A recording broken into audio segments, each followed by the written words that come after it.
Yes.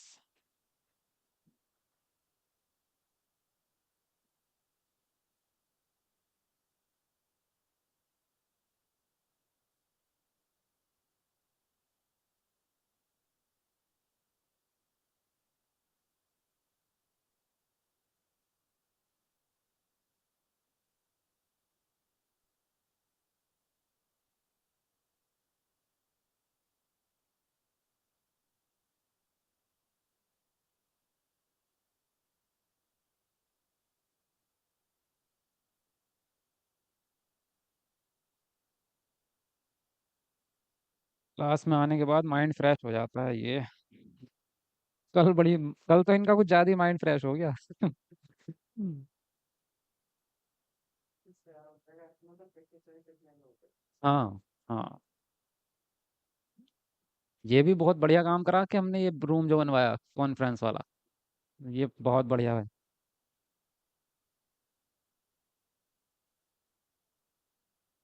चलो sir, शुरू कर रहा हूँ मैं।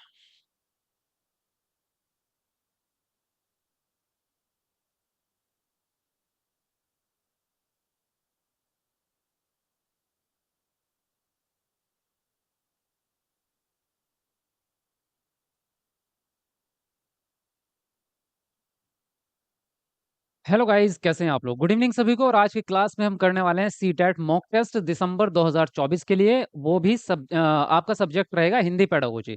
तो हिंदी पेडागोजी की कल हमने मैराथन क्लास की थी, आप सब लोगों ने देखी, जिसमें हमने पूरा थ्योरी कंटेंट जो है उसमें कवर किया है। सारा का सारा आपको जो है कंप्लीटली थ्योरी समझा दी गई है। वो क्लास आपने देख ली होगी। और आज करेंगे मॉक टेस्ट, तो आपको उससे पता भी चल जाएगा कि आपकी तैयारी कितनी हो चुकी है और कितने क्वेश्चंस आपके सही होते हैं। जबरदस्त, एकदम न्यू कॉन्सेप्ट वाला ये मॉक टेस्ट है। ये आपने पहले कभी नहीं किया होगा। एकदम न्यू मॉक टेस्ट है, जबरदस्त वाला। इससे आपको असली पता चलेगा कि आपकी कितनी तैयारी है और कितने आप पानी में हैं।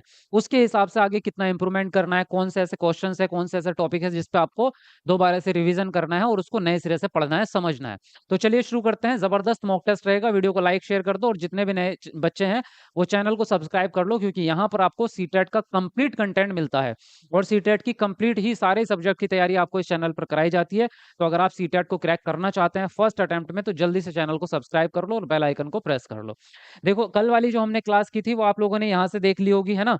कल हमने क्लास की थी ये वाली। आप YouTube पे सर्च करना सीटेट बाई शादाब आलम। शादाब आलम मेरा नाम है, तो आपको इस नाम से मिल जाएगी। सीटेट बाई शादाब आलम लिखोगे तो यहाँ पे देखो, ये कल हिंदी पेडागोजी की महामैराथन क्लास हमने की थी 22 घंटे पहले। तो ये वाली क्लास जिसने नहीं देखी वो देख लेना, क्योंकि इसके अंदर आपको हिंदी पेडागोजी का कंप्लीट कोर्स एक ही वीडियो के अंदर मिल जाएगा, ठीक है? उसके अलावा नीचे आप देखेंगे तो सारी ही क्लासेस आपको मिल जाएंगी। ये आपकी सीडीपी की भी देखो, ये रही। तो सर्च क्या करना है आपको? CTET by Shadab Alam search करना है। ये आपकी सीडीपी की मैराथन की थी हमने अभी 10 दिन पहले मेरे ख्याल से। तो इसके अंदर आपको एक ही वीडियो में सारा का सारा सिलेबस मिल जाएगा, पूरा कंप्लीट कोर्स। तो आपकी बेहतरीन से भी बेहतरीन तैयारी हो जाएगी, इसलिए साथ में जुड़े रहो। अभी सारे ही सब्जेक्ट में आपको बहुत बढ़िया तरीके से पढ़ाने वाला हूँ यहाँ पे, एक एक चीज को क्लियरली। तो चैनल को सब्सक्राइब कर लो तुरंत। और रही बात नोट्स की, तो नोट्स मिलते हैं आपको कहाँ? एस टीचर अकेडमी ऐप पर। ये आपका एस टीचर अकेडमी ऐप है जो प्ले स्टोर से आप डाउनलोड कर लेंगे और यहाँ आपको मिल जाएंगे सारे के सारे नोट्स, ठीक है? और ये नोट्स पे जो है 9 तारीख को निकलने वाला है ऑफर, बहुत ही जबरदस्त वाला। तो 9 तारीख को नोट्स ले लेना जिन लोगों ने नहीं लिया। कुछ ही घंटे के लिए ऑफर निकलेगा, दुर्गा पूजा है आपकी 9 तारीख को, तो उसके उपलक्ष्य में जो है आपको ऑफर दिया जाएगा। बहुत कम प्राइस में आपको नोट्स मिल जाएंगे। और ये नोट्स जबरदस्त, सारा कंटेंट आपका इसी से कवर हो जाएगा, अलग से कुछ भी नहीं पढ़ना पड़ेगा। चलिए शुरू करते हैं हम अपनी क्लास। लाइव तो नहीं देखे सर, पर रिकॉर्डेड वीडियो देखे हैं सर जी। हाँ, कोई बात नहीं, जिसकी क्लास मिस हो गई है तो वो बाद में इसको देख सकता है, रिकॉर्डेड भी देख लो इसको बाद में, ठीक है? लेकिन देख जरूर लेना। चलो एक बार वीडियो को लाइक कर दो सब लोग जल्दी से। जी, गुड इवनिंग सभी को। गुड इवनिंग भाई, वालेकुम अस्सलाम, नमस्ते, सत श्री अकाल। चलिए शुरू करते हैं हम अपनी क्लास। एक बार जल्दी से कमेंट को नीचे करके लाइक कर दो फटाफट से, ठीक है? चलो जी, शुरू करते हैं। और एक और इन्फॉर्मेशन है आपके लिए, और वो ये है कि कल से आपकी 3 बजे सीडीपी के प्रीवियस ईयर क्वेश्चन पेपर की सीरीज स्टार्ट हो जाएगी कल से। क्योंकि सीडीपी का आपका क्या हो गया? कोर्स हो चुका है कंप्लीट। थ्योरी आपकी कंप्लीट पढ़ा चुका हूं मैं आपको सीडीपी की। रिवीजन करेंगे अभी, रिवीजन तो हम अभी 2-3 बार रिवीजन करेंगे सीडीपी का, क्योंकि बहुत जबरदस्त तैयारी करनी है। लेकिन साथ में अब जो है प्रीवियस पेपर की प्रैक्टिस स्टार्ट करेंगे, उसी से ही आपका असल तैयारी होती है। कॉन्सेप्ट पढ़ने के बाद जब तक आप क्वेश्चन सॉल्व नहीं करेंगे तब तक आपकी तैयारी अधूरी रहेगी। तो अब हम करने वाले हैं प्रीवियस ईयर क्वेश्चन पेपर शुरू, जिसमें 2011 से 24 तक की कंप्लीट सीरीज रहेगी। तो इसके लिए आप लोग रेडी हैं? यस और नो? जी। हम जो है कल से क्या करने वाले हैं, कल से करने वाले हैं सीडीपी की class previous year question paper की 3 बजे से दिन में, यानी दोपहर को 3 PM आपकी जो है, अब सीडीपी की क्लास शुरू करने जा रहे हैं हम, पीवाईक्यूज की, ठीक है, सीडीपी पीवाईक्यूज की। तो ये क्लास कोई भी मिस मत करना, ठीक है। और 3 बजे का टाइम भी ठीक है, मेरे ख्याल से सबके लिए सुटेबल है, क्योंकि इस टाइम पे खाना वाना लंच वंच सबका हो जाता है, तो सभी काम करके आप फ्री हो जाते हैं, है ना। यस आ चुका है आपका। सर आज तो न्यू टी शर्ट में मस्त लग रहे हो, थैंक यू वेरी मच भाई Akshay Sharma, thank you very much. जी, आज इंग्लिश की क्लास नहीं हुई थी और आज मैथ की भी नहीं हुई थी। तो अब हम शुरू कर रहे हैं अपनी क्लास। और अब जो है धीरे धीरे जैसे जैसे आपका सिलेबस कंप्लीट होता जाएगा, तो हम प्रीवियस ईयर क्वेश्चन पेपर की सीरीज स्टार्ट करते जाएंगे। और प्रीवियस ईयर क्वेश्चन पेपर तो बेहद ही ज्यादा इंपॉर्टेंट होते हैं सीटेट के लिए। सीटेट के मतलब अगर प्रीवियस पेपर सॉल्व नहीं किए तो सीटेट की तैयारी अधूरी रह जाती है। तो प्रीवियस ईयर क्वेश्चन पेपर मैं आपको सारे यूट्यूब पे सॉल्व करवाऊंगा, और इसकी जितनी पीडीएफ होगी वो ऐप पे डाल दूंगा। तो ऐप डाउनलोड आपने कर ही रखा है, वहां पे आपको पीडीएफ मिल जाएगी प्रीवियस पेपर की, है ना। चलिए अब हम शुरू करते हैं आज की क्लास। पहला प्रश्न है, अध्यापकों, शिक्षार्थियों और सामग्री पर टेस्ट और आकलन का प्रभाव क्या कहलाता है? पहला आपका विधि प्रभाव यानी कि कार्प्स इफेक्ट। दूसरा है भाषा परीक्षण का प्रभाव, वॉशबैक इफेक्ट। तीसरा है कक्षाई प्रभाव, और चौथा है आपका पुनर्बलन। तो बताएंगे आप कौन सा ऑप्शन सही होगा, कमेंट में अपना आंसर लिखते रहेंगे, उसके बाद हम चीजें समझ करके आगे बढ़ते रहेंगे। चलिए फटाफट से सब लोग लिखेंगे अपना आंसर।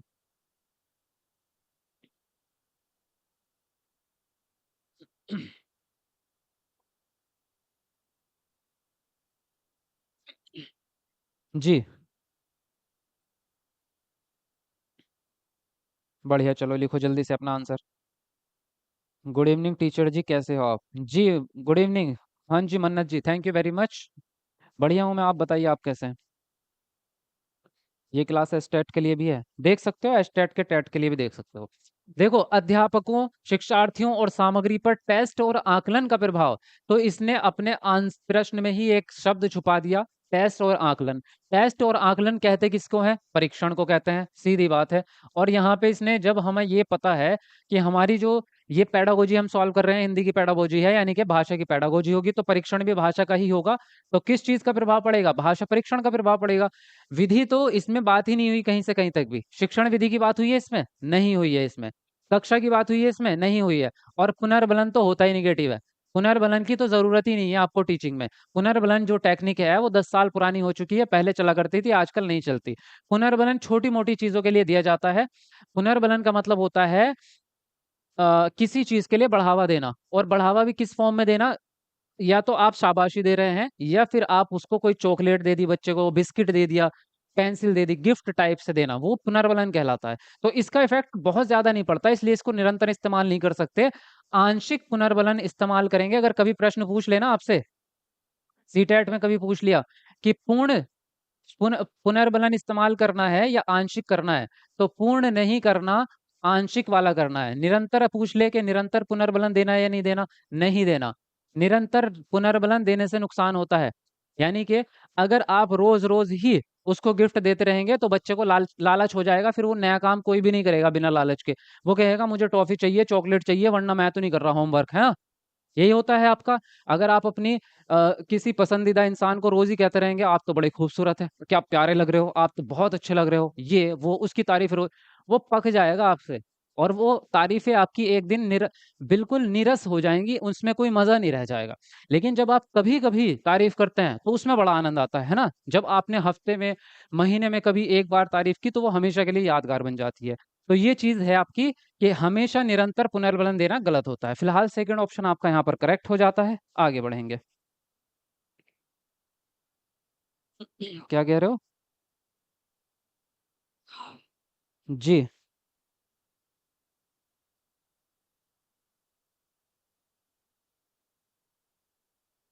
आईफोन में ऐप नहीं चल रहा है, आईफोन के लिए है नहीं ऐप। ऐप जो है वो एंड्रॉयड के लिए बनाया गया है, तो एंड्रॉयड में चलाओ अभी फिलहाल के लिए। उसको कुछ दिन के बाद अपडेट करेंगे ऐप को, तब वो आईफोन में चल जाया करेगा, ठीक है। एक बार आप लोग जो है लाइक कर दो जरा, 500 लाइक्स अभी पूरे नहीं हुए, कुछ लाइक बच रहे हैं। तो एक बार कमेंट को नीचे करके लाइक कर दो सब लोग जल्दी फटाफट से, अच्छे बच्चों की तरह। देखिए अब नेक्स्ट आपका प्रश्न है, विद्यालयों को योगात्मक द्विभाषावाद का अनुसरण करना चाहिए क्योंकि यह, पहला ऑप्शन है, बच्चे की संस्कृति और भाषा को महत्व देता है। दूसरा, अंग्रेजी शिक्षण को द्वितीय भाषा के रूप में महत्व देता है। तीसरा, बच्चे की भाषा को तो समुन्नत करता है परंतु उनकी संस्कृति को नहीं। और डी है आपका, प्रथम भाषा के विकास में अवरोध पैदा करता है। तो बताओ इसका कौन सा ऑप्शन सही लग रहा है आपको, जल्दी लिखेंगे अपना आंसर आप। और अब रेगुलरली क्लास में आना है भाई सभी को, ठीक है।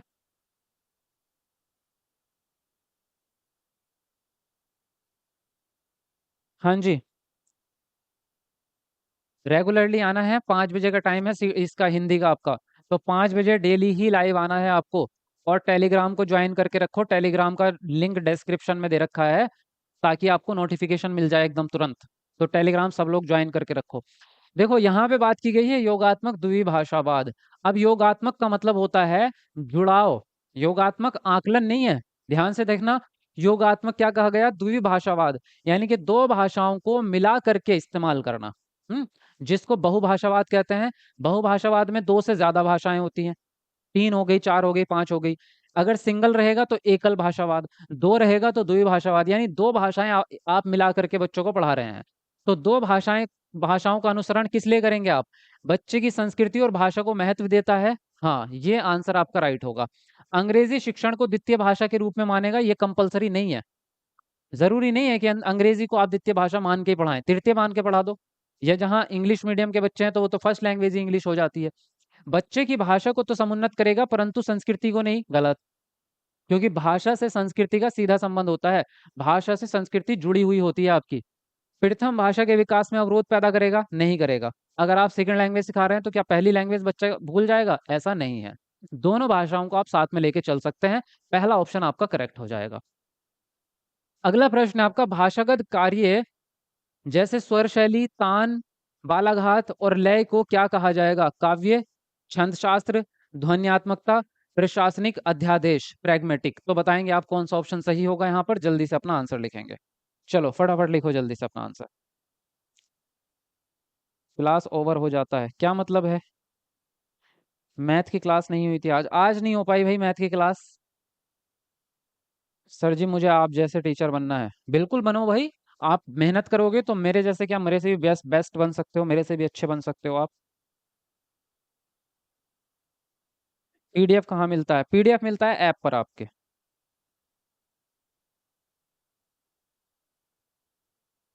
कल जो बचा हुआ, देखो जो आपका हिंदी पेडागोजी का जो कंटेंट बचा हुआ था उसको मैं कल करा दूंगा आपको, ठीक है। वैसे तो आपके छोटी क्लासेस में तो करा दिया था, लेकिन जो मैराथन का पार्ट बचा हुआ है वो मैं आपको कल करा दूंगा, ठीक। तो आपको चिंता करने की जरूरत नहीं है। जी। अब देखो बात करें भाषागत कार्य जैसे स्वर शैली, स्वर शैली मतलब, आपका स्वर मतलब होता है धुन, जो आवाज होती है, स्वर का मतलब होता है आवाज। और उसके अलावा तान, तान भी किसको कहते हैं हम, तान भी उसको कहते हैं कि कितना खींचना है किसी शब्द को बोलते समय। बालाघात, किसी विशेष अक्षर पे ध्यान देना या जोर देना, है ना। जैसे सॉन्ग्स होते हैं आपके, जैसे महबूबा महबूबा, तो महबूबा शब्द पे बहुत ज्यादा क्या किया जाता है, जोर दिया जाता है। तो इस तरह की चीजें, और लय तो होती है आपकी रिदम जब आप गाते हैं किसी चीज को। तो ये सारी चीजें किससे संबंधित है आपकी, ये ध्वन्यात्मकता से संबंधित है आपकी, ठीक है। क्या रहेगा यहाँ पर आपका, ध्वन्यात्मकता रहेगा, थर्ड ऑप्शन आपका राइट हो जाएगा। क्योंकि काव्य तो है नहीं इतना, काव्य तो भाषा हो गई एक तरह से। तो ये सारी चीजें क्या है आपकी, ये सब आपके गाने से यानी सिंगिंग से और बोलने की जो रिदम होती है उससे संबंधित है, और वो सारी चीजें ध्वनि में आती हैं आपकी। चलिए नेक्स्ट पे आते हैं। भारत में भाषाओं के बारे में कौन सा कथन सही नहीं है। पहला ऑप्शन है, भारत के संविधान के अनुसार अंग्रेजी सह राजकीय भाषा है। दूसरा है, भारत के संविधान की 8वीं अनुसूची के अनुसार 22 भाषाएं हैं। तीसरा है, संस्कृत आधुनिक भारतीय भाषा है। और फोर्थ आपका, हिंदी भारतीय उपमहाद्वीप की लोक भाषा यानी कि लिंग्वा फ्रांका है। तो बताएंगे आप कौन सा ऑप्शन सही होगा, जल्दी से अपना आंसर लिखेंगे। जी, चलो जल्दी लिखो। आप बहुत अच्छा पढ़ाते हो, सीटेट के लिए बेस्ट टीचर मोहम्मद जावेद। शुक्रिया जी, thank you very much. Hindi का सिलेबस कंप्लीट हो गया क्या? हाँ, कंप्लीट ही हो गया। ईवीएस का मैराथन कब होगा? ईवीएस का भी करा देंगे, आपका 2-3 दिन में करा देंगे। इसका थ्योरी कराए हैं क्या? हाँ, थ्योरी करा तो चुके हैं, आपका क्लास के स्टार्टिंग में बताई मैंने आपको मैराथन। जूनियर के लिए तैयारी करा दीजिए भाई, दोनों की तैयारी है। ये आपकी हिंदी जो है वो सेम टू सेम है, प्राइमरी जूनियर दोनों का। सीडीपी भी सेम ही होता है, सेम ही सिलेबस भी सेम है आपका। आप सिलेबस उठा के देखो सीटेट का, दोनों में एक जैसी आती है, हिंदी भी, सीडीपी भी, इंग्लिश भी। केवल सब्जेक्ट बदलता है एसएसटी। फर्स्ट पेपर में आपका ईवीएस मैथ और सेकंड पेपर में एसएसटी या साइंस। तो ये वाला सब्जेक्ट बदलता है, बाकी 3 सब्जेक्ट आपके एकदम कॉमन रहते हैं, इसमें कोई बदलाव नहीं है। अब देखो क्या पूछा आपसे। भारत में भाषाओं के बारे में कौन सा सही नहीं है, आपसे गलत कौन सा है? भारत के संविधान के अनुसार अंग्रेजी सहराज की भाषा है, बिल्कुल सही बात है, सहराज की भाषा ही है। भारत के संविधान की 8वीं अनुसूची के अनुसार 22 भाषाएं हैं, ये भी बात आपकी सही है। संस्कृत आधुनिक भारतीय भाषा है, नहीं, गलत। संस्कृत प्राचीन भाषा है। संस्कृत क्या है? प्राचीन भाषा है। और प्राचीन के साथ साथ बात करें तो शास्त्रीय भाषा है। ये शास्त्रीय भाषा की कैटेगरी में आती है आपकी। शास्त्रीय भाषा की कैटेगरी में 6 भाषाएं आती हैं आपकी, ठीक है। बता दूं, अगर आप जानना चाहते हैं कौन कौन सी है शास्त्रीय भाषाएं, तो यस लिख दो कमेंट में। हिंदी भारतीय उपमहाद्वीप की लोक भाषा है, यस, ये बात भी ठीक है आपकी। लोक भाषा का मतलब होता है जो बहुत ज्यादा प्रचलित होती है, जिसे एक बड़ी संख्या में लोग पसंद करते हैं, उस भाषा को लोक भाषा कहते हैं। तो ये हिंदी लोक भाषा है आपकी। उसके अलावा जहाँ जैसे यहाँ पे लिखा सह राजकीय भाषा अंग्रेजी है, तो राजकीय भाषा कौन सी होगी या राजभाषा कौन सी होगी? किसी को पता है क्या राजभाषा कौन सी है? यस और नो कमेंट करके बताओ जरा। यस सर, ठीक है, बता देता हूँ। शास्त्रीय भाषाएं आप जानना चाहते हैं कौन कौन सी हैं? तो अभी बता देते हैं आपको। 6 भाषाएं हैं आपकी, कौन कौन सी है? सबसे पहले नंबर पे तो आप संस्कृत को ही रख लो, क्योंकि ये आपको याद रहेगी। दूसरे नंबर पे रख लो उड़िया, उड़ीसा से याद रह जाएगा आपको उड़िया, ठीक है। और तीसरे नंबर पे, चौथे नंबर पे, पांचवें नंबर पे और छठे नंबर पे, ये चारों ही आपकी साउथ इंडियन लैंग्वेज है। नीचे के जो 4 स्टेट है उनकी सारी की भाषाएं ले लो। आंध्र प्रदेश की तेलुगु, तमिलनाडु की तमिल भाषा, केरल की मलयालम भाषा, और एक हो जाती है आपकी कन्नड़, नहीं एक मिनट, तेलुगु तमिल मलयालम कन्नड़,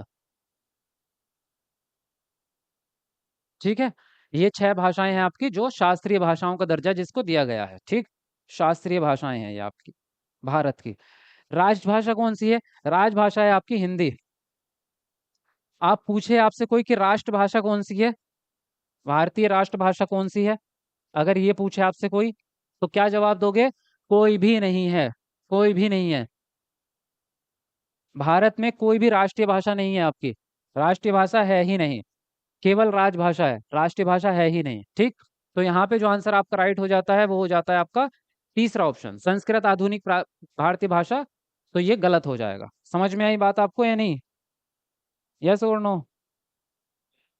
मेरा सीटेट नहीं निकल रहा है सर, क्या करें प्लीज? भाई क्लासेस करना स्टार्ट कर दो, निकल जाएगा सीटेट आपका। बस आप रेगुलर क्लास में आना स्टार्ट कर दो, बाकी जिम्मेदारी मेरी।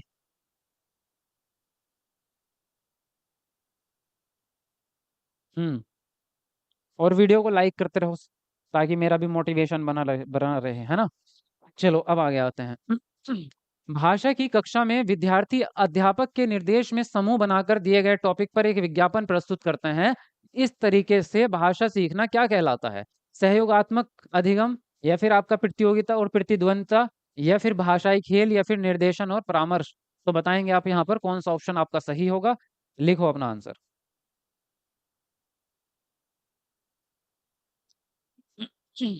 जी फटाफट लिखो। एसएसटी की तैयारी करवा दीजिए ना please sir ji. Shahnawaz ji, SST की तो क्लास डेली चल रही है आपकी, आप कर नहीं रहे क्या? 7 बजे डेली एसएसटी की क्लास चलती है, 7 PM डेली एसएसटी चलती है आपकी, ठीक है। बहुत जबरदस्त तैयारी चल रही है एसएसटी की, आप कह रहे हो कि तैयारी करवा दो, करवा रहे हैं।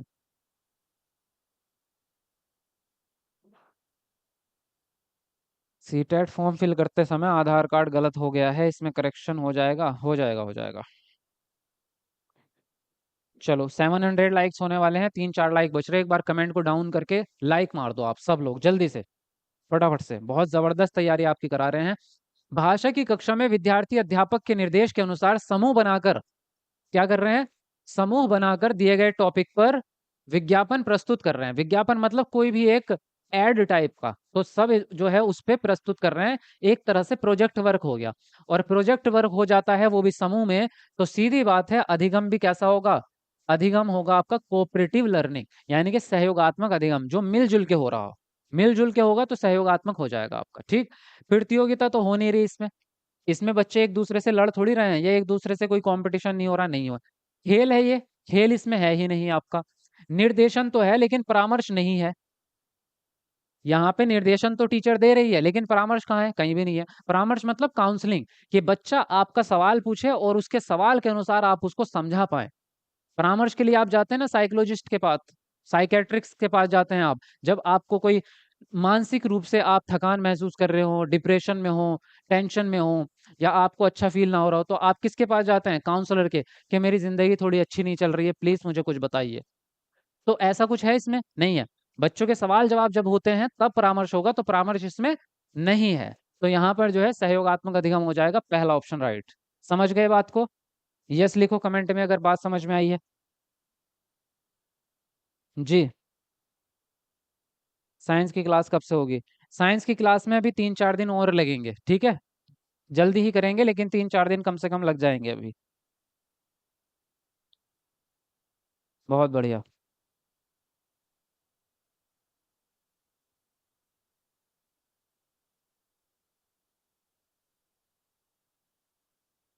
ठीक। सीडीपी की थ्योरी खत्म हो चुकी है सर। हाँ, सीडीपी की थ्योरी तो खत्म हो चुकी है। सीडीपी का तो अब हम मॉक टेस्ट, वो प्रीवियस पेपर स्टार्ट करने वाले हैं। उससे आपकी प्रैक्टिस जबरदस्त होगी, 30 में से 30 नंबर मारने वाला टारगेट रखेंगे। देखो, एक अध्यापक ने बच्चों को रेस्टोरेंट से जुड़ी शब्द संपदा से परिचित कराने वाला काम दिया। इस पाठ का क्या उद्देश्य होना चाहिए? शिक्षार्थियों को कोश विषयक सामग्री से परिचित करवाना, दूसरा है व्याकरण सामग्री से परिचित करवाना, तीसरा है अवकाश के दौरान कहीं जाने से संबंधित पाठ्य सामग्री से परिचित करवाना, और फोर्थ है आपका समालोचनात्मक चिंतन विकसित करना। तो बताएंगे आप यहाँ पर कौन सा ऑप्शन आपका सही होगा? चलो जल्दी से अपना आंसर लिखो।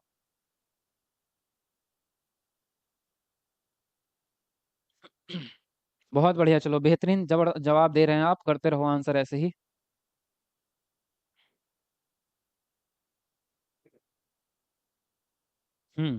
बहुत बढ़िया। सबका डी ऑप्शन आ रहा है यहाँ पे, है ना? सबका डी ऑप्शन आ रहा है। देखो, आप ना कुछ रटे रटाए सवाल के जवाब रटे रटाए मत दिया करो, थोड़ा सा अपना दिमाग भी लगाया करो प्रश्न के अकॉर्डिंग। आपको पता है समालोचनात्मक चिंतन पॉजिटिव बात होती है, लेकिन ये भी तो बात होनी चाहिए कि प्रश्न क्या है आपका, है ना? ये भी तो होना चाहिए। मान लीजिए कि आपके फेवरेट रसगुल्ले हैं खाने में, लेकिन सामने वाला व्यक्ति कह रहा है कि मुझे कुछ नमका खाना है, नमकीन चीज खिलाओ, और आप रसगुल्ले ही परोसे जा रहे हो उसे। रसगुल्ले बढ़िया चीज होती है भाई, रसगुल्ले खा तो। वो कह रहा है नहीं मुझे नमकीन चीज खानी है। तो सवाल क्या पूछा है उस पर भी तो ध्यान देना है। क्यों? क्योंकि इसमें बात कर रहे हैं रेस्टोरेंट से जुड़ी शब्द संपदा की, यानी डिक्शनरी की बात हो रही है, यानी शब्दावली बढ़ाने की बात हो रही है। बच्चे के शब्द बढ़ा रहे हैं आप। समालोचनात्मक चिंतन तो तब होता है जब बच्चे के साथ ऐसे सवाल जवाब पूछे जाएं जिसमें बच्चा दिमाग लगाए, अपना कल्पना करे, अमूर्त चिंतन करे। जैसे बच्चे से ये प्रश्न पूछ लें कि अगर एक दिन के लिए, मान लीजिए 2 दिन के लिए आपके गांव में लाइट ना आए तो आप क्या करेंगे? तो यहाँ बच्चे को दिमाग लगाना पड़ेगा। अगर लाइट 2 दिन तक नहीं आएगी, सबसे पहले तो मैं अपना फोन चार्ज फुल करके रखूंगा एकदम। दूसरी चीज क्या करेंगे आप? दूसरा मैं ये कर सकता हूँ कि भाई हम अपने घर में ना वो लालटेन टाइप की होती है, वो वाली ला के रख लेंगे हम, ताकि अंधेरे में पढ़ाई भी कर सकें। तो यहाँ पे बच्चे को दिमाग लगाना पड़ेगा। शब्दावली में कहाँ समालोचनात्मक चिंतन हो जाएगा? नहीं होगा ना। यस। हाँ, अब देखो, दूसरा अवकाश के दौरान कहीं जाने से संबंधित पाठ्य सामग्री। तो पाठ्य सामग्री तो इसमें है नहीं, इसमें तो शब्दावली की बात कर रहे हैं फिलहाल यहाँ पे आप, है ना? और दूसरी बात, अवकाश में तो कहीं भी जा सकते हैं, केवल रेस्टोरेंट की बात नहीं आएगी। तो यहाँ पे कोश विषयक सामग्री हो गई आपकी। कोश विषयक सामग्री का मतलब होता है शब्द से रिलेटेड। कोश विषयक को कहते हैं डिक्शनरी आपका, ठीक है। तो डिक्शनरी में क्या आता है? डिक्शनरी में शब्द संपदा ही आती है आपकी। व्याकरण इसमें कहीं से कहीं तक जिक्र नहीं है, व्याकरण तो पढ़ा ही नहीं रहे आप। तो पहला ऑप्शन आपका सही हो जाएगा। ठीक है, बात समझ में आ गई? चलो नेक्स्ट पे आते हैं। अधिगम का कौन सा मत इस बात में विश्वास रखता है कि मौखिक या अमौखिक भाषा आदत निर्माण की प्रक्रिया के माध्यम से आती है? पहला ऑप्शन है उपयोगितावादी, यानी कि फंक्शनलिस्ट, और दूसरा हो गया आपका व्यवहारवादी बिहेवियरिस्ट, तीसरा हो गया संज्ञानात्मकवादी, और फोर्थ हो गया अंतःक्रियात्मकवादी। तो बताओ कौन सा ऑप्शन सही होगा? लिखो जल्दी से अपना आंसर। सर जूनियर का पेपर करवा दीजिए। अरे जूनियर का ही करवा रहे हैं गुरुजी, ये जूनियर का ही है जो आपको मैं मॉक टेस्ट करवा रहा हूँ। हालांकि होता दोनों का एक जैसा ही है, प्राइमरी वाले भी इसको देखेंगे, ये प्राइमरी वाले ये मत सोच लेना कि जूनियर का करवा रहे हैं तो हमारा नहीं है, दोनों के लिए है।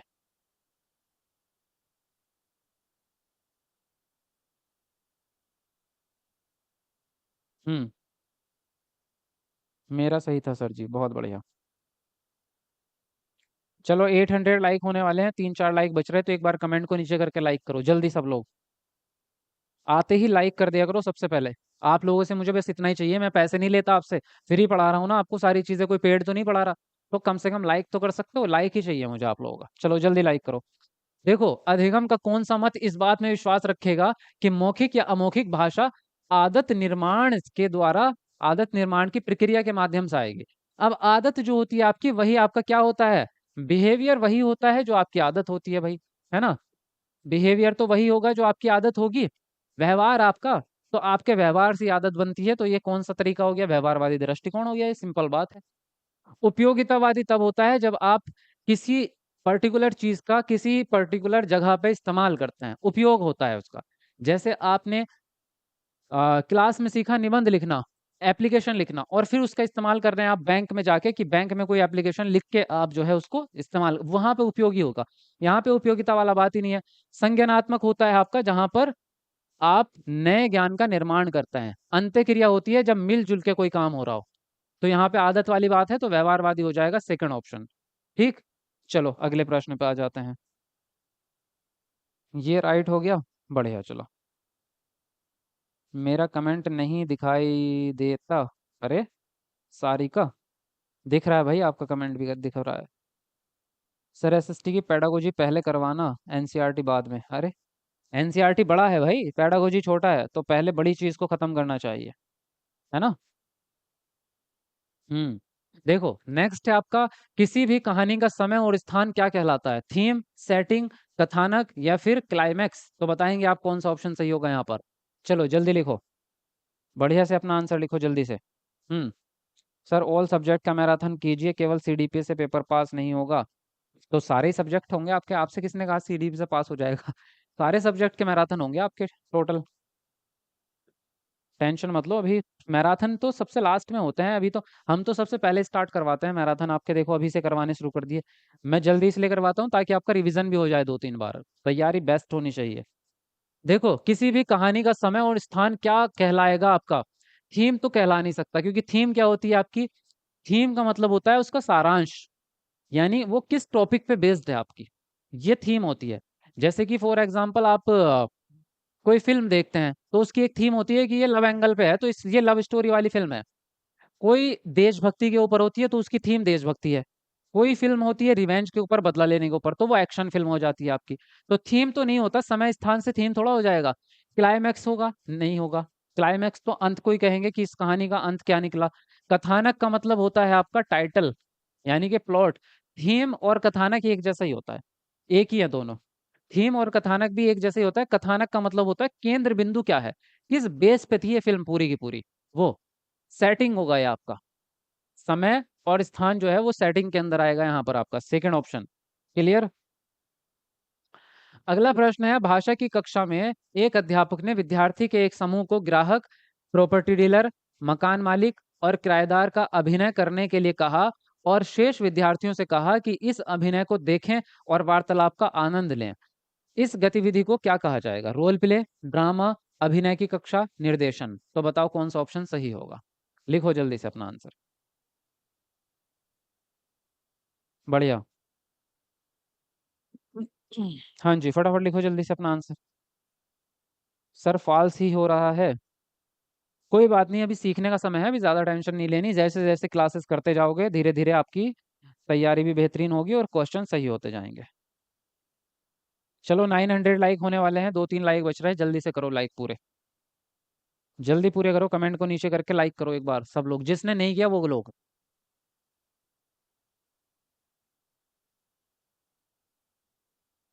और कल का टाइम नोट कर लेना भाई, 3 बजे सीडीपी की क्लास कल से स्टार्ट। सीडीपी की क्लास अब कल 3 बजे से स्टार्ट है आपकी। ठीक है, 3 PM पे डेली आपका 3 बजे लाइव आना है सबको। देखो यहाँ पे जो बात हो रही है, एक समूह को अध्यापक ने ग्राहक बनाया, एक को प्रॉपर्टी डीलर, एक को मकान मालिक, एक को किराएदार बना दिया, एक बच्चे को। तो इन्होंने क्या किया, अभिनय किया, यानी कि उन उस अपने कैरेक्टर का रोल किया। कैरेक्टर किसको कहते हैं, चरित्र का। चरित्र का क्या किया, रोल किया, और बाकी बच्चे केवल देख रहे हैं। तो ये कौन सा तरीका हो गया आपका, ये हो गया रोल प्ले मेथड। ड्रामा क्या होता है, ड्रामे में जो है एक थीम बनाई जाती है, कोई पुराने राजा महाराजा की कोई भी एक, और सारे बच्चे एक एक वो बना लेते हैं अपना कैरेक्टर लेके। ड्रामा मिलता जुलता होता है रोल प्ले से। लेकिन ड्रामा जो है वो गतिविधि नहीं है। ड्रामा एक क्या है, ड्रामा जो है विधा है भाषा की, एक्टिविटी नहीं है। जैसे होता है ना निबंध, एक क्या है, निबंध एक विधा है। निबंध जो है एक टाइप है भाषा का, किसी भी साहित्य का। लेकिन ये ड्रामा या निबंध या एकांकी, ये तकनीक नहीं है, टेक्निक नहीं है ये। टेक्निक पूछा है यहाँ से आपसे, गतिविधि। तो गतिविधि है आपकी रोल प्ले मेथड। इसी तरह से रोल प्ले मेथड के अलावा और भी बहुत सारे मेथड होते हैं आपके, है ना। जैसे आप कैसे कर सकते हैं, सहयोगात्मक मेथड कर सकते हैं, आप प्रोजेक्ट मेथड कर सकते हैं, यानी जो बच्चे को प्रोजेक्ट दे दिया जाता है उस तरह से। तो ड्रामा तो नहीं है, और अभिनय की कक्षा ये है नहीं। ये तो भाषा की कक्षा है, एक्टिंग की कक्षा है कि, एक्टिंग की कक्षा नहीं है। एक्टिंग तो केवल उन्होंने इसलिए कराई ताकि आप भाषा सिखा सकें। तो यहाँ पर जो आंसर राइट होगा आपका पहला ऑप्शन हो जाएगा। क्लियर बात। चलो जी, अगला प्रश्न। कक्षा 5 की भाषा अध्यापक अपनी कक्षा में भाषा शिक्षण के लिए प्रतिदिन अनेक प्रकार की सामग्री, जैसे कि समाचार पत्र, भोजन तालिका और रेल यात्रा के टिकट आदि लाती है। वह अधिगम के लिए क्या कर रही है। पहला ऑप्शन है, वह अधिगम को और अधिक वास्तविक और उपयोगी बनाने के लिए प्रमाणिक सामग्री का प्रयोग कर रही है। दूसरा है, वह अपने विद्यार्थियों को बहुविध भाषाएं सीखने में मदद कर रही है। तीसरा है, वह चाहती है कि उसके विद्यार्थी जीवन की वास्तविक स्थितियों से अंग्रेजी सीखें। और डी है आपका, वह विद्यार्थियों में जागरूकता लाना चाहती है। तो बताओ कौन सा ऑप्शन आपका सही होगा, जल्दी लिखो अपना आंसर।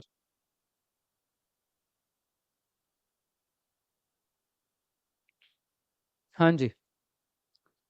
हेलो सर, दिल्ली कब आना है बता दीजिए, टिकट बुक करनी है। टिकट बुक करनी है, कितनी दूर से आएंगे आप। सर अगर ऑफलाइन पढ़ाते तो 135-40 नंबर लाने से कोई नहीं रोक पाता। ये तो सत्य वचन बोला आपने। कोई बात नहीं, ऑफलाइन भी मैं जल्दी स्टार्ट करने वाला हूँ। ऑफलाइन जिस दिन स्टार्ट कर दिया ना, पूरे देश के टॉपर ना अपने बैच से निकाले ना, तो नाम बदल देना पूरे देश में, चैलेंज के साथ। यहाँ पे क्या होता है, यहाँ पे आप थोड़ी सी लापरवाही कर जाते हैं। किसी दिन छुट्टी मार लेंगे, किसी दिन नेट नहीं चल रहा है, ये बहाने हो जाते हैं। सामने बैठ के तो आपको हिलने नहीं देंगे। फिर एक बार बैच के अंदर आप आ गए ना, ऑफलाइन बैच में, टॉपर हमारे बैच से ही निकलेगा पूरे हिंदुस्तान का।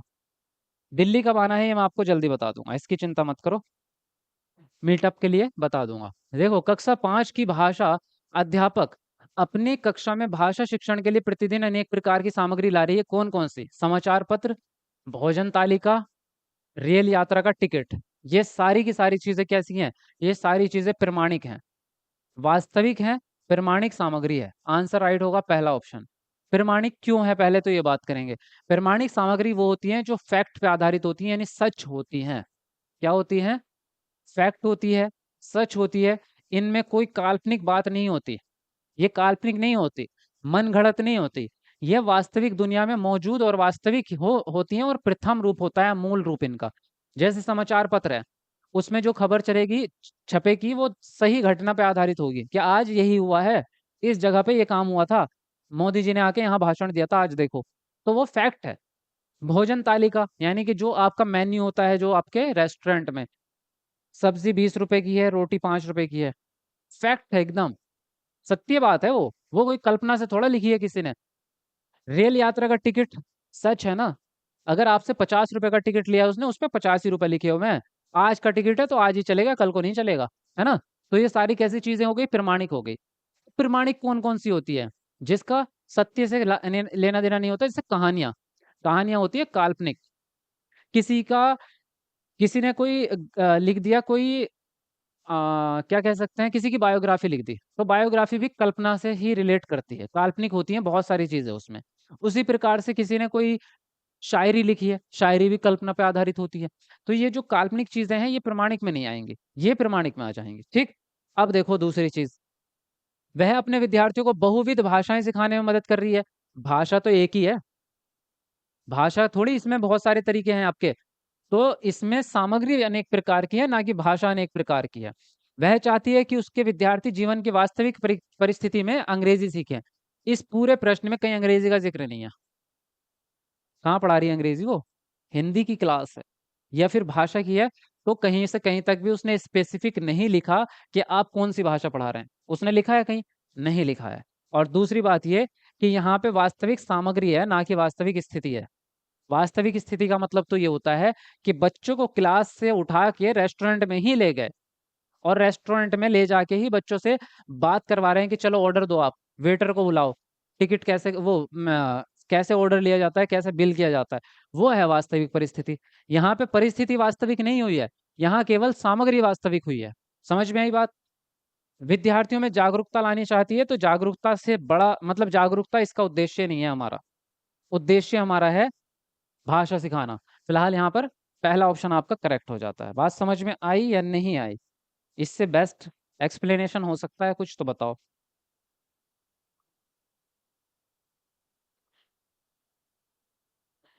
ईवीएस का क्लास आज होगा? हाँ, आज ईवीएस का क्लास होगा आपका। सर हम भी दिल्ली आ रहे हैं, बट आप कहाँ से टीचिंग करते हैं? Laxmi Nagar. Hello sir, good evening. मुझे पता नहीं चला क्लास स्टार्ट होगी। क्यों? नोटिफिकेशन तो भेजा मैंने आपके पास, सबके पास।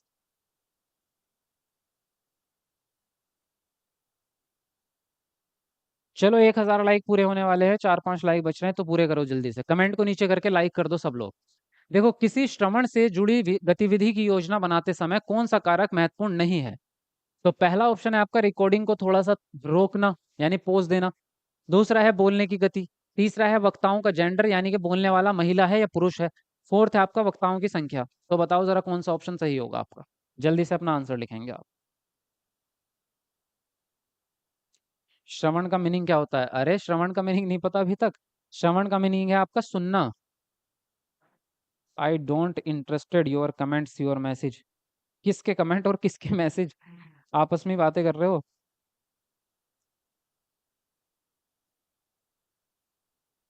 हम्म। हेलो, कोई बताएगा? कल मैराथन हो गई थी कंप्लीट। मैराथन में थोड़ा सा पॉइंट बच रहे थे कुछ आपके, वो मैं आपको कल करा दूंगा, ठीक है?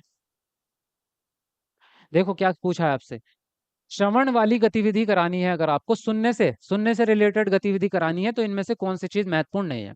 रिकॉर्डिंग को थोड़ा थोड़ा सा रोकना, यानी थोड़ा रुक रुक के, जब कोई आदमी आपकी बात सुन रहा है, तो या आप कोई रिकॉर्डिंग ही सुन रहे हैं, मान लीजिए आप फोन से रिकॉर्डिंग सुन रहे हैं, तो सुनने के लिए आप अगर उसको बीच में रोकते हैं प्रोसेसिंग के लिए, तो ये उस गतिविधि का हिस्सा हो सकता है। तो ये तो रहेगा आपका पॉजिटिव।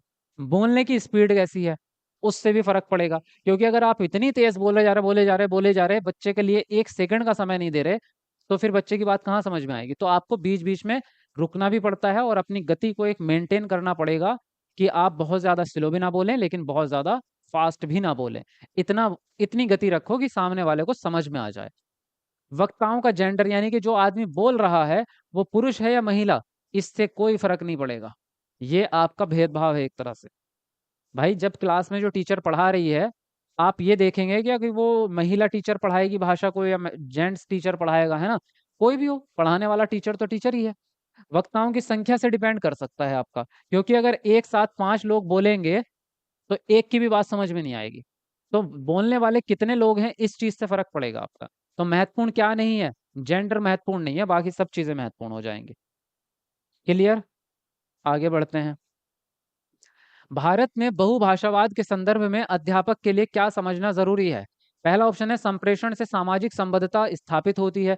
दूसरा, अल्पसंख्यक भाषाओं को प्रभुत्वशाली भाषाओं में मिला देना चाहिए। तीसरा है विविधता भरे समाज में एक भाषा नीति अपनानी चाहिए, बनानी चाहिए। चौथा है भाषा, अस्मिता और संस्कृति ये भिन्न भिन्न अस्तित्व रखती हैं। तो बताओ कौन सा ऑप्शन यहाँ पर सही होगा? चलो जल्दी लिखो अपना आंसर।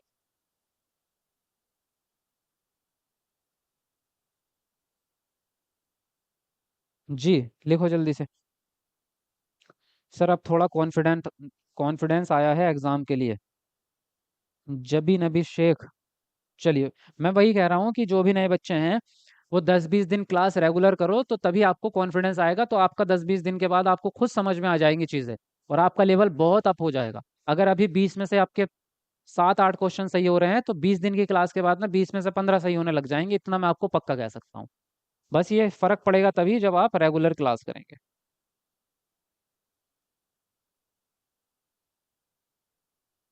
अपर्णा सुजाता, क्या मैसेज है भाई आपका? बताओ क्या पूछना है आपको, लिखो अपना कमेंट। देखो, बहुभाषावाद, भारत में बहुभाषावाद है, ये बात तो गारंटी से है ही है। यानी कि एक से ज्यादा भाषाएं इस्तेमाल होती हैं, आपकी कक्षा में भी विभिन्न भाषाओं के बच्चे होंगे। टीचर के रूप में आप क्या करेंगे, या आपको क्या समझना चाहिए? संप्रेषण से सामाजिक संबद्धता स्थापित होती है, पहला ही ऑप्शन आपका राइट है। आपको ये बात ध्यान रखनी पड़ेगी कि जब बातचीत आप करें, तो आप सामाजिक चीजों को, यानी उनके सामाजिक संदर्भ को जोड़ के बातचीत करें। अगर आप उनकी मातृभाषा को स्वीकार नहीं करेंगे, तो कभी भी उनके बैकग्राउंड को जान नहीं पाएंगे, और आपकी टीचिंग बेकार हो जाएगी। इसलिए आपको उन संप्रेषण के समय उनकी मातृभाषा को सभी को स्वीकार करना पड़ेगा, और बहुभाषाविद तरीका अपनाना पड़ेगा। तो पहला ऑप्शन ही ठीक है। अल्पसंख्यक भाषाओं को प्रभुत्वशाली भाषाओं में मिला देना चाहिए।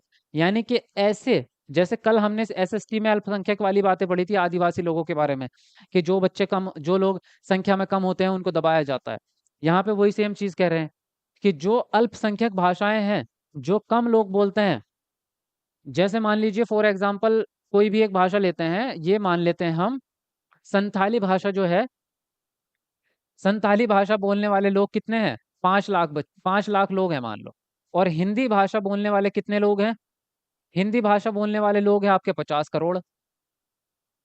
तो क्या कह रहे हैं वो, कि इन लोगों को भी इनमें ही मिला दो, इनको, इनकी भाषा को भी इसमें मिला दो और हिंदी कर दो सबको। तो क्या ये तरीका सही है?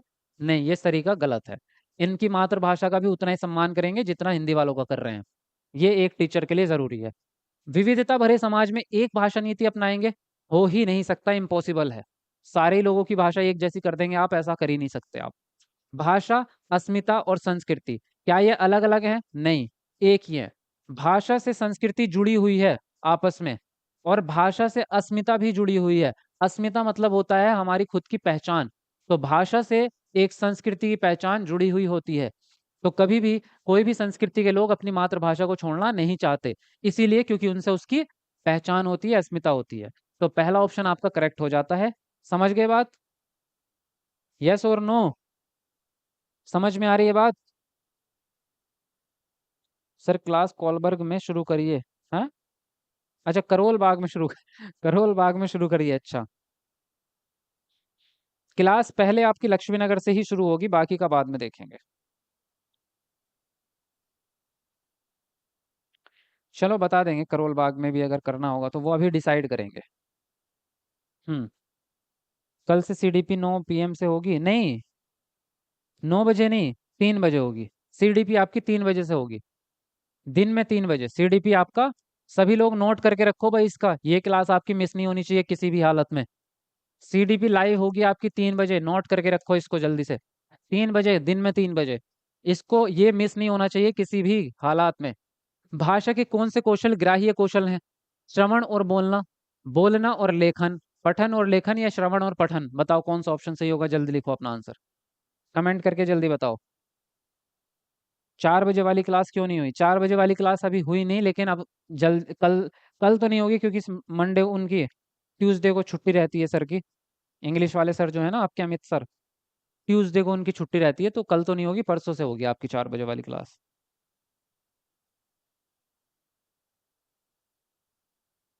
अस्सलाम वालेकुम सर जी, क्लास स्टार्ट हो गई चुपके चुपके, सर ने बताया कि क्यों नहीं।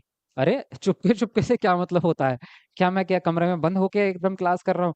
आपके पास नोटिफिकेशन गई होगी। कौन से ग्राह्य कौशल है? ग्राह्य मतलब जिससे ग्रहण करते हैं आप, जिससे चीजों को या इंफॉर्मेशन को ग्रहण करेंगे। कैसे करेंगे? सुन के करोगे या पढ़ के करोगे? अब सुनना और पढ़ना तो ग्रहण हो गया। अभिव्यक्तात्मक कौशल कौन से हैं, बताओ कमेंट करके। अभिव्यक्तात्मक कौशल कौन से हैं, कमेंट करके बताओ जल्दी, जल्दी बताओ कमेंट करके। नेक्स्ट है, श्रवण में क्या शामिल है? पहला ऑप्शन है ध्वनि सुनना, ध्वनियां जैसी हैं तदनुसार डिकोड करना। दूसरा है विषय वस्तु के बारे में अनुमान लगाना। तीसरा है विषय के पूर्व ज्ञान का इस्तेमाल करना। और फोर्थ है ध्वनियों की पहचान करना और उनसे अर्थ निकालना। तो बताओ जरा कौन सा ऑप्शन सही होगा, जल्दी से अपना आंसर लिखेंगे आप।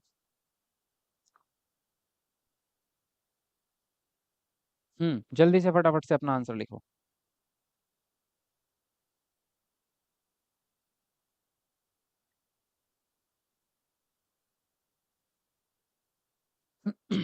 जी। तो श्रवण में क्या चीजें शामिल होंगी भाई? आप सोच रहे होंगे ध्वनि सुनना, ध्वनियां जैसी हैं तदनुसार उन्हें डिकोड कर देना, जैसी हैं वैसा ही डिकोड कर देना, ऐसा नहीं होता। ध्वनियों का अलग अर्थ निकलता है। ध्वनि उच्चारण के लिए होती है, लेकिन उस शब्द का अर्थ जो होता है वो अलग सेंस में निकलता है। यहाँ पर मेन बात है डिकोड करना नहीं, मेन बात होता है ध्वनि की पहचान करना और उसका अर्थ निकालना। ध्वनि जो आप सुन रहे हैं, जैसे जो भी बात आपने बोली होगी, मैंने कोई भी बात बोली, तो उसको पहले आप सुनेंगे, उस ध्वनि की पहचान करेंगे, फिर उसका अर्थ निकालेंगे। और सुनने में एक चीज और है, सुनने में कोई व्याकरण वगैरह का यूज नहीं होता, क्योंकि हर जगह पे मातृभाषा अलग है, हर किसी की बोली अलग है। उस समय पे वो सामने वाला व्यक्ति क्या शब्दावली बोल रहा है, उसका अर्थ आपको समझ में आ गया, बात खत्म। ठीक है।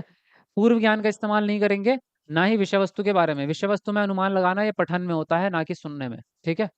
फिलहाल यहाँ पे जो होता है, और डिकोड जो होता है ना आपका, डिकोड भी किस में होता है? पठन में ही होता है डिकोड भी आपका। सुनने में होता है अर्थ निकालना। फोर्थ ऑप्शन आपका सही हो जाता है। नेक्स्ट पे आते हैं। कॉलम ए और कॉलम बी, एक तरफ है आपकी शिक्षण विधियां, और दूसरी तरफ है उनसे रिलेटेड आपके गतिविधि, या मतलब उससे रिलेटेड गतिविधि, या फिर उससे उसके अर्थ। तो इस तरह की गतिविधि या इस तरह का अर्थ जो है किससे मैच होगा, ये आपको बताना है। चलो मैच करके बताओ जरा कौन सा ऑप्शन सही होगा।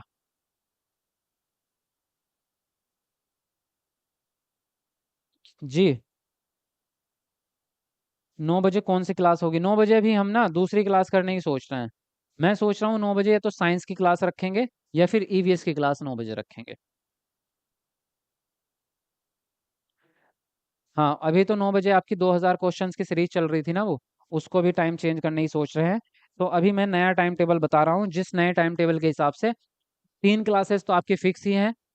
5 बजे हिंदी, उसके अलावा 7 बजे आपकी कौन सी हो गई, एसएसटी, और 3 बजे हो गई आपकी सीडीपी। ये तो आपकी फिक्स है।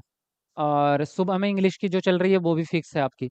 उसके अलावा भी टाइम टेबल हम सेट कर रहे हैं, तो कल तक आपको सारा टाइम टेबल पता चल जाएगा। कल ये क्लासेस तो आपकी फिक्स ही हैं। ठीक है।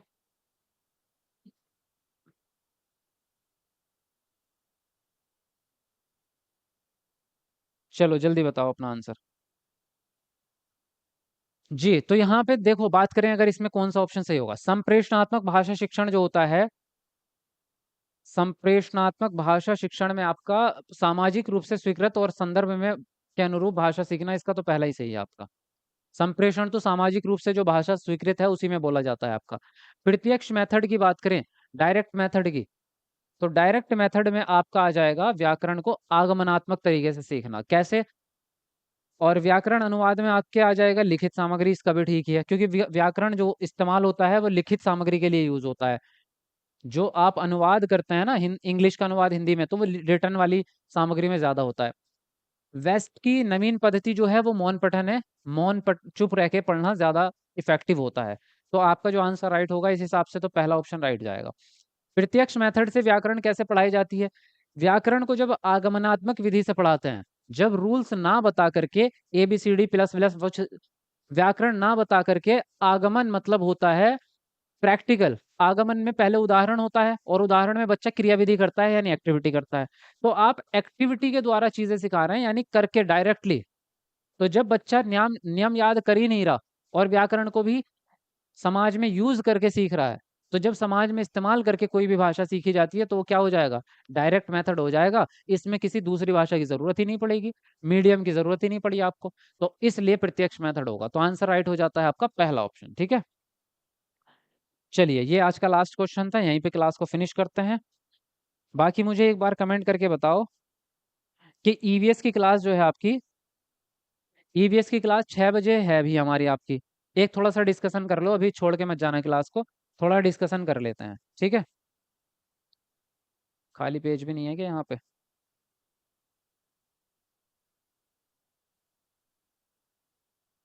देखो खाली ये है डिस्कशन वाला मेथड आपका। ईवीएस की क्लास जो है आपकी, वो अभी फिलहाल 6 बजे चल रही है। तो मैं सोच रहा हूँ इसको 9 बजे कर दें। ईवीएस की क्लास को 9 बजे कर दें तो कोई आप चलेगा।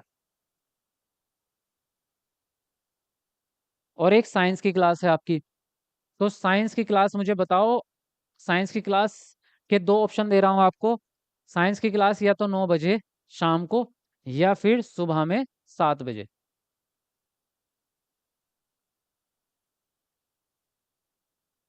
इन दोनों में से एक टाइम बताओ मुझे कि कब आप चलाना चाहते हो इसको। सीडीपी 9 PM पर ही ठीक है।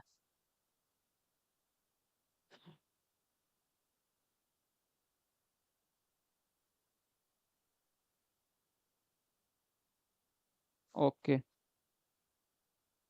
ईवीएस 9 बजे। 9 बजे शाम को साइंस। साइंस 9 बजे।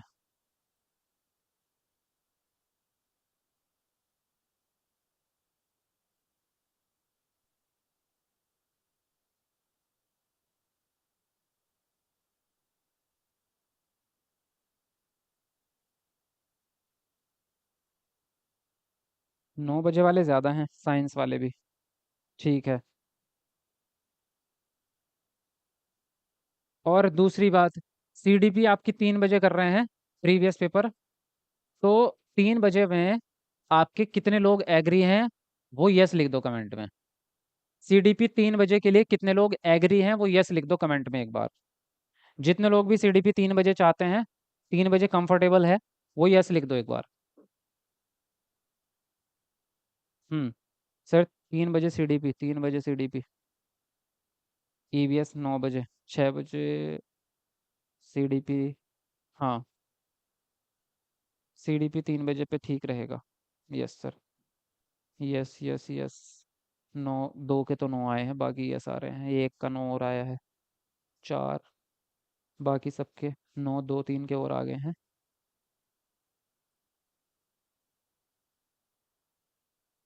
ज़्यादातर यस ही हैं, सीडीपी वाले एग्री हैं।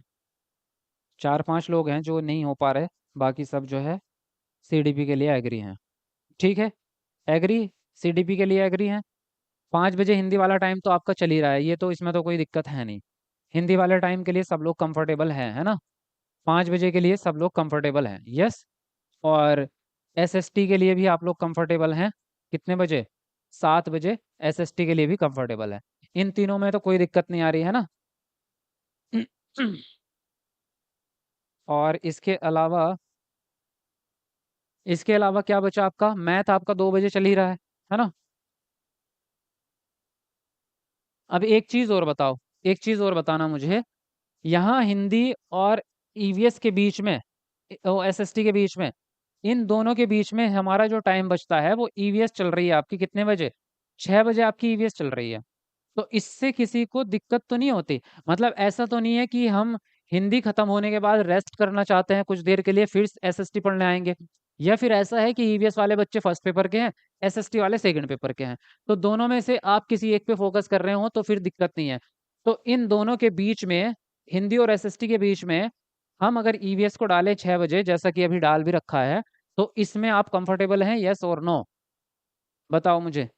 6 बजे ईवीएस चल रही है आपकी, तो 6 बजे ही रहने दें उसको इन दोनों के बीच में। जो लोग चाहते हैं कि इन दोनों के बीच में आप कंफर्टेबल हैं, वो कमेंट में 6 PM लिख दो।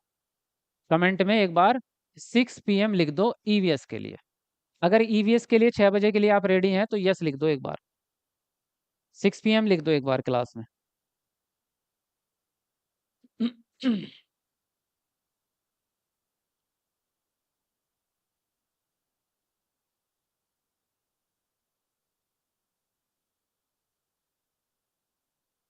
6 बजे ईवीएस रहने दीजिए। 6 PM। 6 वाले कंफर्टेबल हैं? 6 वाले 6 बजे कंफर्टेबल हैं ईवीएस वाले? यस।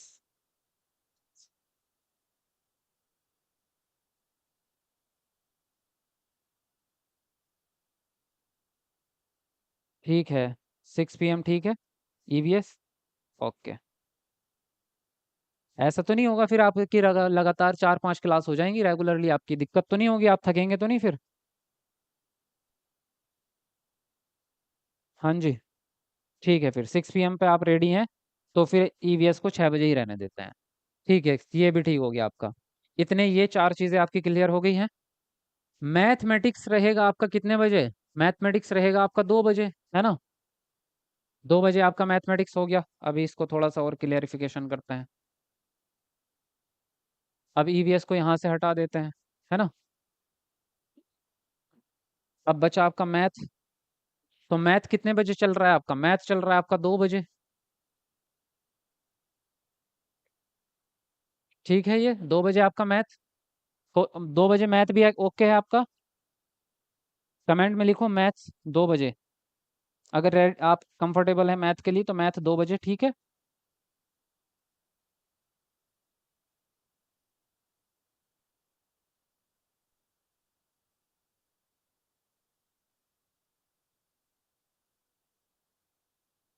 सर ईवीएस 9 बजे ये कह रही है खिजरा। अच्छा।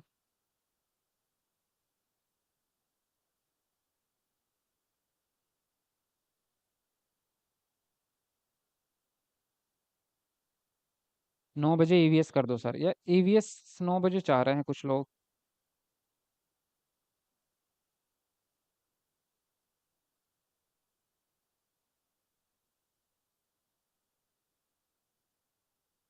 सर सारी क्लास रात में कर दीजिए, सारी नहीं हो सकती ना। आप खुद देखो सारी कहाँ से हो जाएंगी। हम्म।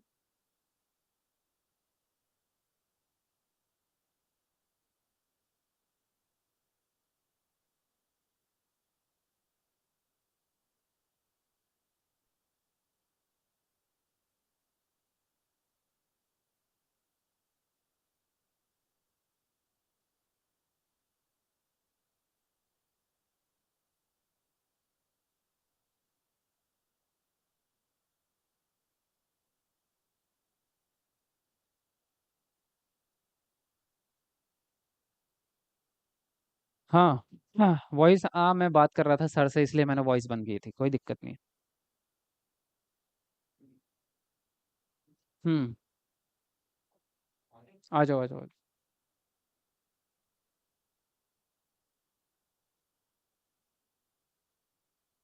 ओके। आवाज ऐसे तो आएगी नहीं, इसको मुंह पे लगाना पड़ेगा बिल्कुल। लो पूछ लो, टाइम चलो। नमस्कार, सत श्री अकाल, आदाब। कैसे आप सब लोग? तो ईबीएस की प्लानिंग चल रही है हमारी कि ईबीएस के बारे में आपका क्या विचार है? आप क्या चाहते हो कि ईबीएस की क्लास हमारा किस टाइम पे हो, 6 बजे हो या आपकी 9 बजे हो? तो बताओ, जिसमें कमेंट बॉक्स में जैसे आपको ठीक लगेगा हम उसके हिसाब से इसको चेंज कर देंगे। बता दो भाई, ईवीएस वाले टीचर आपके आए गए हैं, तो अब ईवीएस वालों को बता दो आप क्या चाहते हो। कमेंट आ रही है इनकी 6 PM ईवीएस, कुछ की आ रही है, कुछ की 9 PM पे आ रही है। मेजोरिटी में कौन है वो देखो।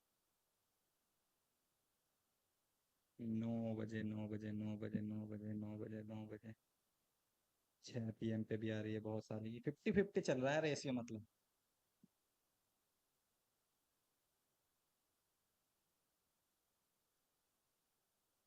गुड इवनिंग, गुड इवनिंग सभी को, गुड इवनिंग। कुछ बच्चे बोल रहे हैं कि 9 बजे साइंस। साइंस। अच्छा, ईवीएस का अभी देख रहे हैं तो 6 बजे वाले ज्यादा कमेंट है। 6 बजे वाले ज्यादा कमेंट है, मुझे जो मेरे फोन में दिख रहा है तो 6 बजे वाले ज्यादा दिख रहे हैं। बोलते रहो आप, शायद मेरी आवाज आ रही की होगी। अच्छा अच्छा अच्छा, तो 6 बजे 9 बजे दोनों का आ रहा है। आप देखो इसमें। 6 बजे वाले ईवीएस के मेरे ज्यादा कमेंट दिख रहे हैं मुझे, ज्यादातर बच्चे 6 बजे ईवीएस चाह रहे हैं, है ना? तो 6 बजे ईवीएस ही रख देते हैं, कोई दिक्कत की बात नहीं है, बीच में हो जाएगा आपका, है ना?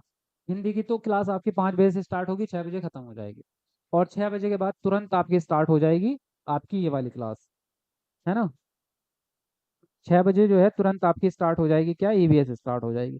फिर उसके बाद एसएसटी रहेगी, तो फर्स्ट पेपर वाले तो करेंगे नहीं, सेकंड पेपर वाले करेंगे एसएसटी, तो एसएसटी करेंगे 7 बजे, ठीक है। फिर उसके बाद में मेरे ख्याल से 9 बजे का जो टाइम बचेगा हमारे पास, तो 9 बजे कर देंगे हम साइंस। ठीक है, 9 बजे साइंस कर देंगे सेकंड पेपर वालों का। मेरे ख्याल से ये टाइम टेबल आपका ठीक है। अब 9 बजे साइंस वाले, 9 बजे वाले कितने हैं वो मुझे बताओ। साइंस 9 PM पे ओके है आपका?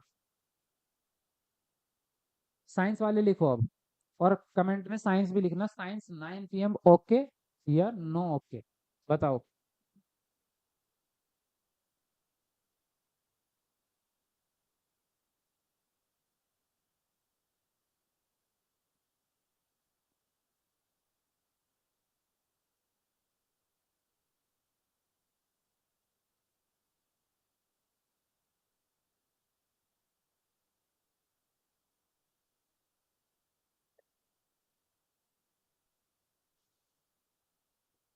अरे यार, इन्होंने कंफ्यूज कर दिया कि 9 बजे। चलो, इसके बारे में थोड़ा सा करेंगे अभी डिसाइड। अभी आप लोगों के कमेंट तो मिल गए हैं। बाकी और क्या सब्जेक्ट बच रहा है इनका? मैथ हो चुका है, साइंस हो चुका है, सीडीपी, हिंदी, एसएसटी, ईवीएस, और क्या बचा? लैंग्वेज बची है बस। इंग्लिश तो हो ही रहा है इनका। इंग्लिश सुबह में, ग्रामर हो रहा है 11 बजे, और पेडागोजी 4 बजे। वही रखें 4 बजे वाला, या चेंज करें उसको?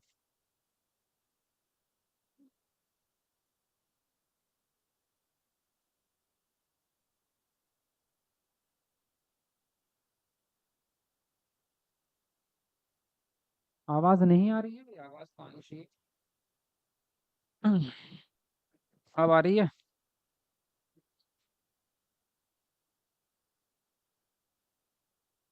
अब आ रही है आवाज?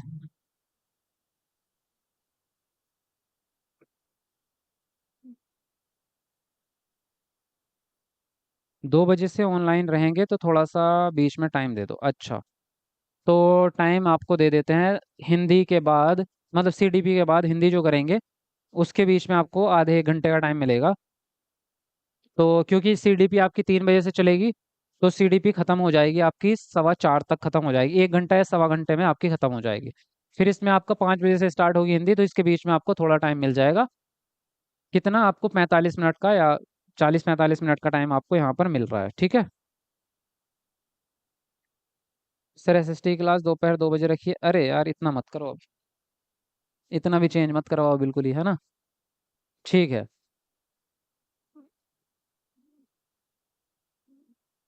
ईवीएस वाले परेशान हो रहे हैं ज़्यादा। ईवीएस वाले कुछ तो बोल रहे हैं कि 9 बजे, और कुछ बोल रहे हैं 6 बजे।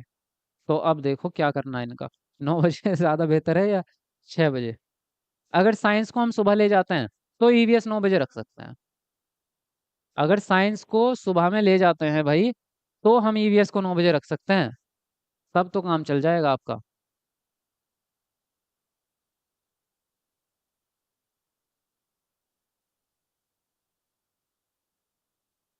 4 PM से इंग्लिश है सर। इंग्लिश का भी सोच रहे हैं, अब थोड़ा ऊपर ही कर देंगे इसको भी, क्योंकि बीच में गैप चाहिए आप लोगों को। गैप के लिए आपको फिर टाइम नहीं मिलेगा थोड़ा सा भी रेस्ट करने का। तो थोड़ा रेस्ट करने के लिए, उसके लिए आपको जो है 6 बजे ईवीएस, 9 बजे ईवीएस।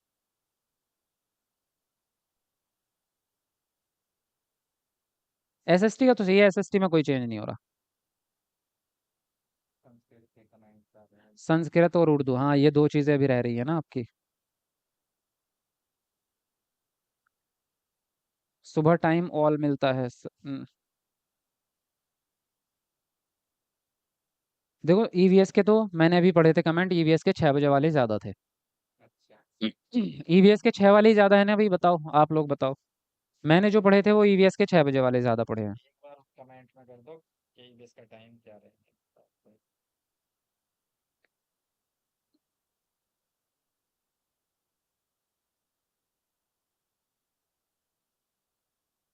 बाकी तो चलो, अब इनके जवाब मिल ही चुके हैं।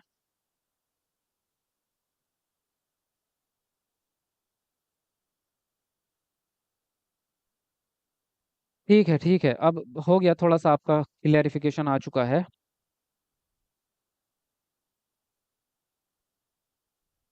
Yes sir, yes sir, 6 PM।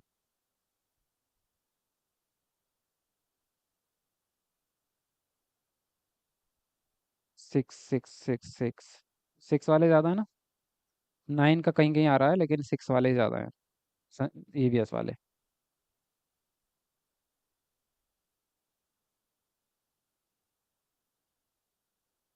ठीक है, ये हो गया इनका। बचा अब इनका उर्दू और संस्कृत बचा है बस, तो इसको मैं सुबह में डाल दूंगा कहीं पे भी। वो मैं अपने हिसाब से भी देख लूंगा और आप लोगों को बता दूंगा, ठीक है। बाकी रही इंग्लिश की बात, तो इंग्लिश को सुबह में कर देंगे। इंग्लिश पेडागोजी आपकी सुबह में कर देंगे भाई, ठीक। क्योंकि अभी तो शाम को सारे टाइम फिक्स हो चुके हैं आपके। इंग्लिश सुबह में कर देंगे, यानी दोपहर में। इंग्लिश को कर देंगे 1 बजे के आसपास,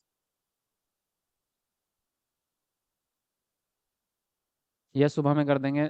अगर साइंस सुबह में तो साइंस भी होगा तो जल्दी हो जाएगा।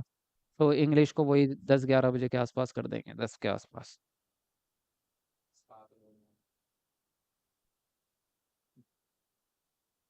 जी सर, टाइम परफेक्ट है, चलो ठीक है। ठीक है, जवाब आपके आ चुके हैं, बाकी देख लेंगे हम अपने हिसाब से अब टाइम टेबल बना के सेट करके पूरा, और आप लोगों को बता देंगे, है ना। अच्छा, साइंस वाले कितने बच्चे हैं वो बताओ। साइंस वाले सारे होंगे नहीं, क्योंकि इसमें एसएसटी वाले भी बहुत बच्चे होंगे। तो साइंस वाले कितने बच्चे हैं, जरा कमेंट में यस लिखो। यस नहीं, साइंस ही लिखो। कमेंट में पूरा वर्ड लिखो साइंस। कौन कौन साइंस वाला है, जरा जल्दी बताओ कितने बच्चे साइंस वाले। साइंस वाले कितने बच्चे हैं, जल्दी बताओ। शादाब सर, आपके साथ जो सर हैं वो आपसे छोटे हैं क्या? हाँ हाँ, छोटे ही समझ सकते हो, बराबर के ही है। थोड़े से छोटे हैं। क्या ही करना आपको, हाँ, छोटे बड़े से। साइंस वाले देखो भाई कितने बच्चे हैं।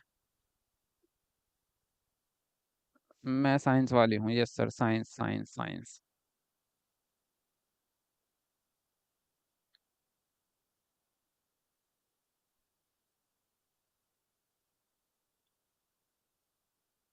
सुपर टैट का सिलेबस बाद में बताएंगे भाई, अभी सी टैट की क्लास चल रही है, तो सुपर टैट की अलग क्लास में बताएंगे आप। ठीक है, साइंस वाले हैं।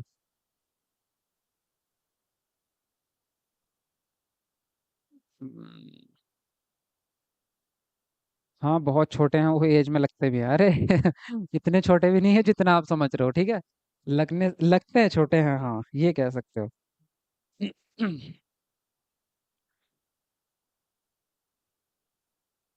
ठीक है, चलो पता चल गया है आपका, साइंस वालों का भी ठीक है मामला।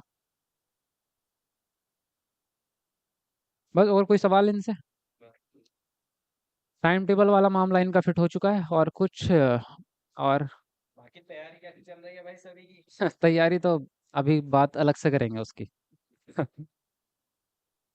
बैचलर होंगे। हाँ, एस टीचर एकेडमी पूरा बैचलर।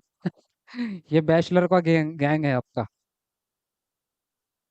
एसएसटी के बहुत है यहाँ, वो मुझे पता है, एसएसटी की तो क्लास डेली हो ही रही है, तो आप लोग आ ही रहे हैं ना।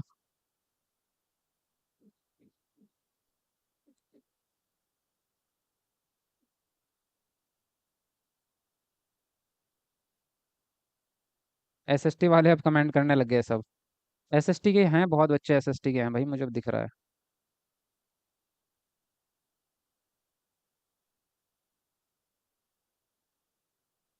और ठीक है, तुम्हारा ये हो गया SST, science, math, CDP, Hindi, English आपकी, चलो मान लो सुबह में कर देंगे।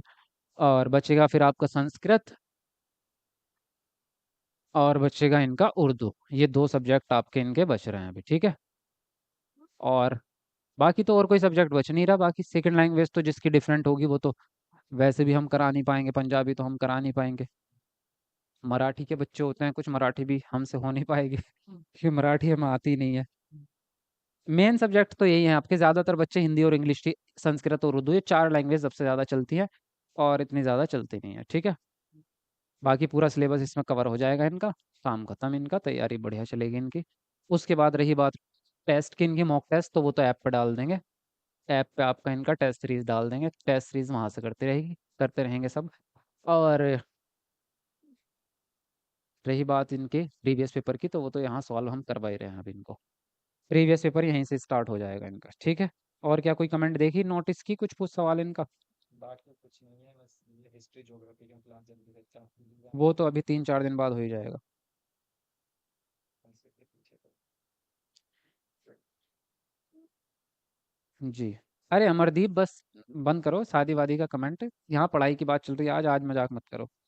ठीक है, थोड़ा सा सीरियस डिस्कशन है तो सीरियसली बताओ। सर फीमेल लोगों पर दया कीजिए। क्या दया करें बताओ। टेस्ट सीरीज अच्छा रहेगा सर। हाँ, टेस्ट सीरीज आपका डाल ही देंगे उस पर हम, ऐप पे। ठीक है, बाकी तो सारे सवाल इनके हो ही गए हैं। सर मुझे देखने में लगता है सर के 2 बच्चे हैं। बताओ भाई, 2 बच्चों वाले। कुछ भी कर रहे हैं यार। अभी ये खुद ही बच्चे हैं, कहाँ से 2 बच्चे दिख रहे हैं तुम्हारे।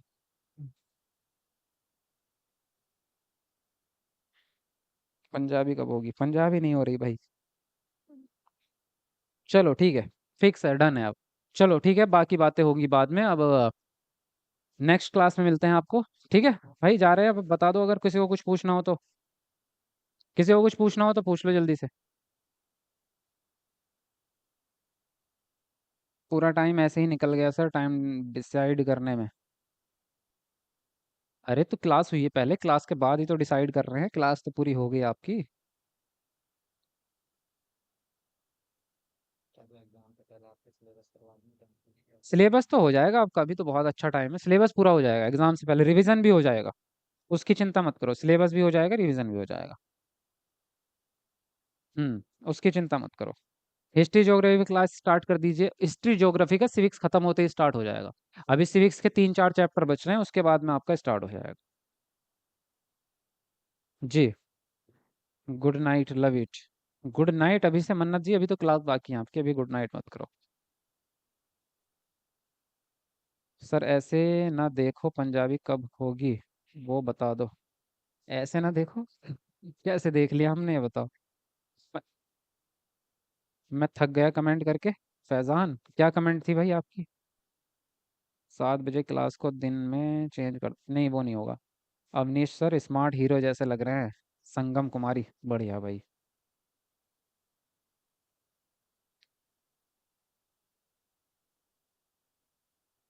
छोटे सर की तरह मेरे खालू हैं और नाजरीन। लो जी, इन्होंने मौसा बना लिया तुम्हें। हिस्ट्री ज्योग्राफी का क्लास स्टार्ट कीजिए सर, एसएसटी समझ नहीं आ रहा। एसएसटी आएगा, समझ आएगा, आएगा, टेंशन मत लो, आएगा, सब आएगा।